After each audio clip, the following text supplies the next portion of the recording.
একসময় যত দূর চোখ যেত পাথর আর পাথর দেখা যেত।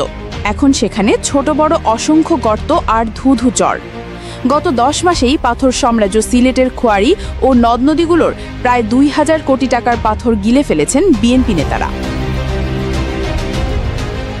এলাকাবাসীর সঙ্গে কথা বলে জানা গেছে 2020 সালের ফেব্রুয়ারিতে কুয়ারি থেকে পাথর ও বালু উত্তোলন বন্ধে নির্দেশনা দেয় সরকার। এরপর থেকে রাতের আধারে স্থানীয় কিছু আওয়ামী লীগ নেতার পৃষ্ঠপোষকতায় অবৈধভাবে পাথর ও বালু উত্তোলন চলত।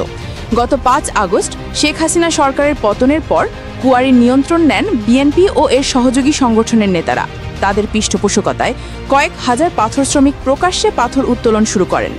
স্থানীয়দের অভিযোগ, বিগত 15 বছরে যা লুটপাট হয়নি, গত 10 মাসে তার চেয়েও কয়েক গুণ বেশি লুটপাট হয়েছে।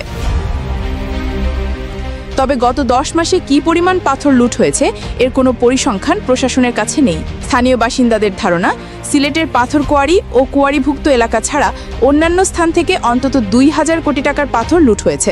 স্থানীয় বাসিন্দারা জানান, দিনরাত সমান্তরালে হাজার হাজার শ্রমিক কোদাল, বেলচা, শাবল আর টুকরি নিয়ে কোয়ারি ও এর আশেপাশের এলাকায় গিয়ে মাটি খুঁড়ে পাথর বের করেন।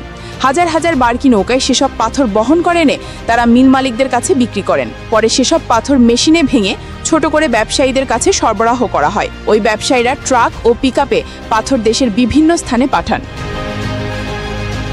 স্থানীয় বাসিন্দারা জানান, সিলেটের সবচেয়ে জনপ্রিয় পর্যটন কেন্দ্র হিসেবে কোম্পানিগঞ্জের ভোলাগঞ্জের সাদা পাথর এলাকা দেশ বিদেশে সুপরিচিত।